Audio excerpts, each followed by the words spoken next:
21-year-old Warren Martinez was having a quiet afternoon at the campus library, flipping through his cardiology notes, when a sudden commotion broke out nearby. An older man, dressed in a sharp gray suit, had collapsed in the middle of the library's main aisle. Eyes wide, he lay clutching his chest, gasping for air, as students and staff froze, unsure of what to do. Warren didn't hesitate. Dropping his books, he sprinted over to the man's side, remembering everything he'd learned in his medical training at St. Clair's Medical School. The man's face was pale, his breath shallow. Warren knelt beside him, speaking in a calm voice. "Sir, I'm going to help you. Can you squeeze my hand if you can hear me?" The man's fingers twitched, confirming he was conscious but in serious distress. Without wasting a moment, Warren tilted the man's head back, checking his airway. His instincts kicked in as he administered CPR, while a librarian called for an ambulance. After what felt like forever, the paramedics arrived, taking over as Warren stepped back, breathless but relieved.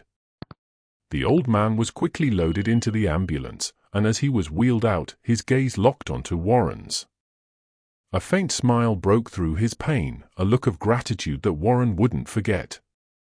He watched as the ambulance sped away, wondering if the man would pull through. Warren returned to his seat, trying to calm himself, but the feeling of responsibility lingered. Had he done enough? Would the old man survive? The day passed without further incident. Warren kept studying, but that moment stuck with him. He didn't tell anyone about it, it was just part of his dream to help people one day. Little did he know, his small act of kindness would change his life in ways he never expected. The next morning, Warren's phone buzzed with an unknown number. He answered, his voice cautious. "Is this Warren Martinez?" a firm, authoritative voice asked. "Yes, this is Warren," he replied. "This is Marcus Langston, attorney to Mr. Alvin Beaumont. Mr. Beaumont would like to meet with you at his home today. He said it's urgent." Warren's mind spun. Alvin Beaumont? Wasn't that the man he'd saved at the library? He hadn't expected any follow-up, much less an invitation to a wealthy stranger's home. Curiosity piqued, he agreed and was given directions to an address in the wealthy part of town. Arriving at the estate, Warren felt a bit out of place. The grand house towered before him, surrounded by sprawling gardens. He knocked on the heavy oak door, and a butler led him inside to a lavish sitting room. There, resting in a leather armchair, was the man from the library, Alvin Beaumont himself. "Warren." Mr. Beaumont greeted him with a smile, his voice weak but filled with gratitude. "You saved my life. I owe you a debt that can never be repaid. But I'm a man of my word and want to do something for you." Warren shifted, unsure of what to say. "Sir, it was my duty. I'm training to be a doctor, and I was just glad to help." Mr. Beaumont shook his head, raising a hand. "You saved more than my life, son. I lost my family years ago, and all I have left is this business empire. I was on my way to an important meeting that day. If it wasn't for you, I wouldn't be here to keep my legacy going." Mr. Beaumont's lawyer, Marcus, stepped forward, holding a sleek black envelope. "Mr. Beaumont would like to offer you a chance to join his mentorship program, a highly selective path he reserves for only the best. Alongside that, he has arranged for a full scholarship to cover the rest of your education and a position at Beaumont Medical Research Center once you graduate." Warren was speechless. He'd only wanted to help, not receive a life-changing offer. He looked from Marcus to Mr. Beaumont, unsure of how to express his gratitude. It felt surreal, but the kindness and opportunity laid before him were too great to refuse.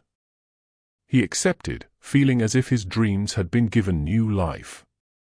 But even as he thanked Mr. Beaumont, a shadow crossed the old man's face, hinting that this partnership might hold secrets Warren wasn't yet aware of.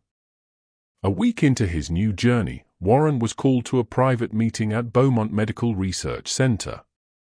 It was there, alone with Mr. Beaumont, that he learned of the shadowed side of his mentor's life. "Warren," Mr. Beaumont began, "there's something you need to know. My fortune wasn't built by clean hands alone." He paused, his voice lowering. "Years ago, I got involved with a group called the Colson Society. They specialize in questionable deals, let's say. And they never let you walk away." Warren felt a chill run down his spine as he listened. "Mr. Beaumont, why are you telling me this?" "Because they're coming after me. My health has left me vulnerable, and I know they want control of my empire. I need someone I can trust, someone with courage." "That's you, Warren." Warren didn't know what to say. This wasn't the life he'd expected, nor was it the gift he thought he'd received. But when Mr. Beaumont handed him a file with a warning about the Colson Society, Warren realized he couldn't walk away. From that moment, Warren was no longer just a cardiology student. He had stepped into a world of power and danger, where his skills and bravery would be tested beyond anything he'd imagined.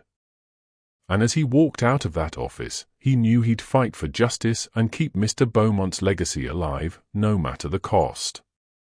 This brings us to the end of the story. Thank you very much for watching till the end of this story. If you enjoyed watching, subscribe to our channel and turn on the notification bell for more thrilling stories. Don't hesitate to also like the video and share it with your loved ones too. Enjoy your day.